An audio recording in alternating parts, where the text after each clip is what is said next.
तीसरी बार भारतवर्ष चोरों के हाथ में जा रहा है। यस, ये गुजरात गैंग जो है ये चोरों की गैंग है। ये कोई देशभक्त नहीं है, इनको देश से कोई लेना देना नहीं है। पिछले 10 सालों में इन्होंने जो राष्ट्र की संपत्ति बेची है, जो भ्रष्टाचार किया है, जो पैसा कमाया है, ये हम सब जानते हैं। उसके बावजूद भी ये लोग तीसरी बार सरकार बनाने जा रहे हैं। आपको क्या लगता है, ये 240 सीट जो इन्होंने जीते हैं ये ईमानदारी से जीते हैं, इनको मैंडेट है? बिल्कुल नहीं। जहाँ इनको संभव हुआ वहाँ पे इन्होंने ईवीएम का खेला किया और चुनाव मतलब अपनी संख्या बढ़ा ली, वरना ये लोग 40 सीट भी नहीं आएंगे। अगर ईमानदारी से चुनाव करो तो 40 सीट भी नहीं आएंगे। हाँ, इन्होंने अब की बार 400 पार का नारा दिया था, इनका इरादा वही था, लेकिन अब की बार भारत देश अवेयर था, जागरूक था, ईवीएम पर पूरी नज़र रखे हुए था। कई जो एमपीज है या कई लोग जो है चुनकर आने की जिनकी संभावना थी, उन्होंने तो अपने 50 लड़कों को वहाँ स्ट्रांग रूम के सामने खड़ा करके रखा था रात दिन, ताकि हेर फेर ना हो। और इसी वजह से इनका जो 400 पार का सपना है वो पूरा नहीं हुआ, लेकिन 240 तक ये पहुँच ही गए, क्योंकि इन्होंने कुछ चुनाव के पहले कुछ चुनाव के बाद गड़बड़ी करके 240 तो जमा ही लिए। जब वोटिंग हुआ 87 के अनुसार जो आंकड़े डिक्लेयर हुए उसमें और बाद में 1 करोड़ 7 लाख का फर्क आ गया। 1 करोड़ 7 लाख वोट बाद में एक्स्ट्रा दिखाए गए। ये तो सीधे है कि चुनाव के बाद में बीजेपी के पर्दे में डाले हुए हैं ये, और इसलिए ये 240 आए। खैर, इस देश की जनता भी ऐसी है कि अच्छा आदमी कोई भी चुनाव में खड़ा हो उसको वोट नहीं देती। पता नहीं इनको क्या हो जाता है जब चुनाव आ जाता है। जितना गलत होगा, जितना गुंडा होगा, जितना बददिमाग होगा, जितने उस पर भ्रष्टाचार के केस हो गए और कई केस हो गए, उसी को वोट देंगे। इन वोटरों का क्या करें? इनको बाबा साहेब आम्बेडकर चले नहीं, इनको शेषन चले नहीं। जितने ईमानदार अच्छे लोग थे, जिनमें डेयरिंग था, जिन्होंने कुछ समाज में परिवर्तन लाने की कोशिश की, उनको इस समाज ने, इस मतदाताओं ने कभी चुनकर नहीं दिया। आज भी वही हालात है। खैर, आज भी कांग्रेस की सरकार बन सकती थी अगर नीतीश कुमार और चंद्रबाबू नायडू उनका साथ थे, लेकिन ये तो बिकाऊ है, ये तो बिक जाएंगे। इनको क्या चाहिए? ये जो सौदा हमको दिख रहा है कि इनको ये मंत्री पद चाहिए, वो डिपार्टमेंट चाहिए, ये कुछ नहीं, ये ऊपर ऊपर का है। खास सौदा है अंदर का। स्विस बैंक में कितने ट्रांसफ़र होते हैं, ये सौदा बड़ा होता है, और ये सौदा हो जाएगा। कांग्रेस क्या देगी? कांग्रेस जो बीजेपी देगी वो कांग्रेस इन दोनों को दे ही नहीं सकती। तो सिंपल सी बात है, सरकार बनेगी तो बीजेपी की ही बनेगी। अब दुर्भाग्य की बात यह है कि हम चंद्रबाबू नायडू को बहुत ज़्यादा सीट देते हैं, हम नीतीश कुमार को सीट देते हैं। क्यों देते हैं? ये लोग तुम्हारे वोटों का सौदा करती है जाके बीजेपी के साथ, और जितने भी सामाजिक लीडर है उसमें से करीब करीब सभी ऐसे ही बीजेपी के सामने जाकर झुक जाते हैं और अपने समाज के वोट बेच देते हैं, उनके कहने के अनुसार काम करते हैं। हम जात और धर्म देखकर या हमारे समाज का नेता देखकर उसको वोट देते हैं और बाद में ये लोग उसको जाके बेच देते हैं।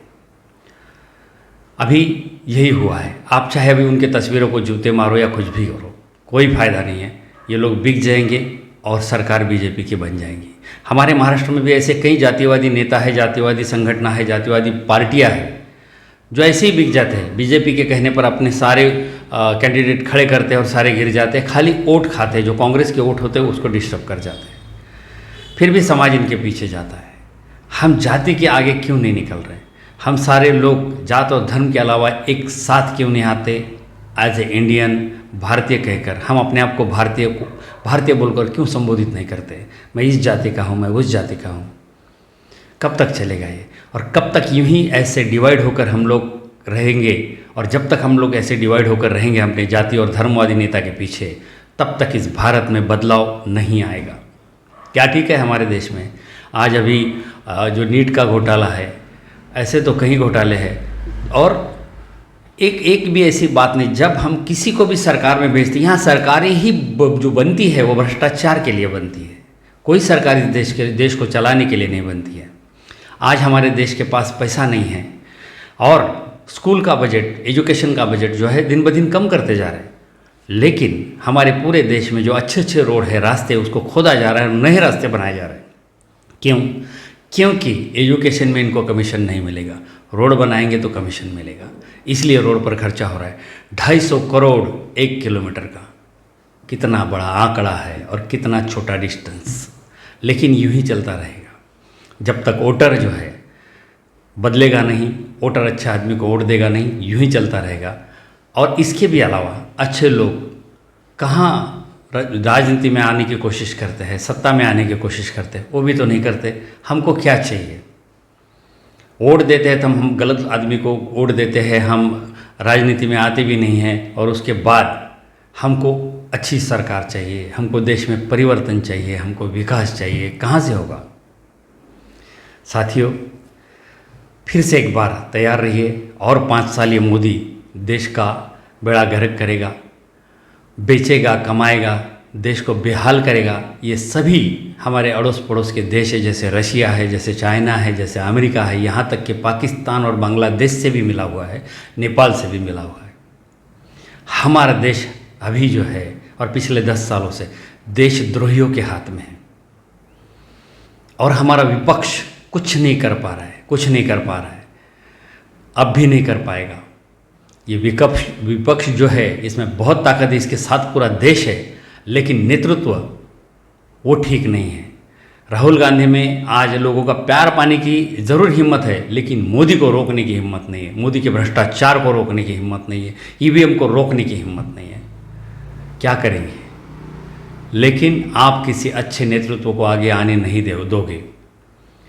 अरे नेतृत्व तो छोड़िए, राष्ट्रीय स्तर का नेतृत्व तो छोड़िए आप लोग, यहाँ तक कि एमएलए एमपी भी अच्छा आपको नहीं चाहिए, वो गलत ही चाहिए, आपकी जाति का ही चाहिए। कहाँ से बदलाव होगा? खैर, तैयार रहिए, बेरोज़गारी का सामना भी करना ही है, महंगाई का सामना भी करना है। जो लोग अभी वैक्सीन से मरेंगे वो तो मरने वाले ही है।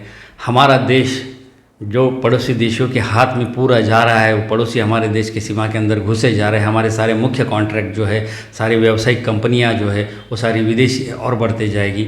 ये सब बातों को तैयार रहिए। बस यूँ कहो कि ये 5 साल के बाद शायद हमारे शरीर के ऊपर ये मोदी कपड़े भी ना रखे, या हमको पूरा कर्ज के तले डुबो देगा, पूरा देश बर्बाद करके रख देगा। सारी संपत्ति जो है इस गुजराती गैंग के पास जा रही है देश की।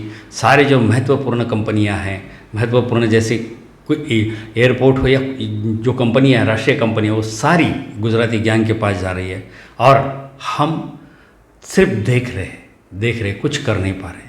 जनता यहाँ की कभी आक्रोश नहीं करेगी, कभी रास्ते पे नहीं आएगी, क्योंकि हम अलग अलग नेता के पीछे है, अलग अलग पार्टियों के पीछे, अलग अलग जाति और धर्म में बटे हुए।